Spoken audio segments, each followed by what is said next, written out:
Hello বন্ধুরা, কেমন আছেন সবাই? আশা করি ভালো আছেন। দেখছেন বন্ধুরা, বরস থেকে পান কাটা হয়েছে।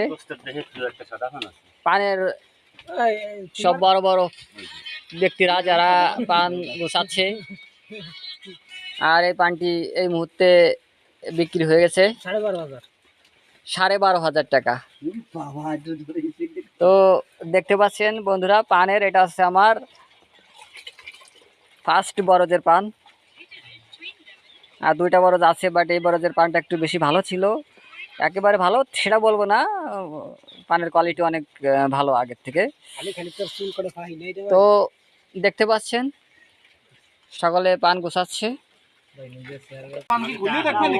হ্যাঁ বন্ধুরা, দেখতে পাচ্ছেন পান গুছিয়ে গুছিয়ে এখানে রাখছে। পান এ পানটা বিক্রি হয়ে গেছে আগেই 11,500 টাকা।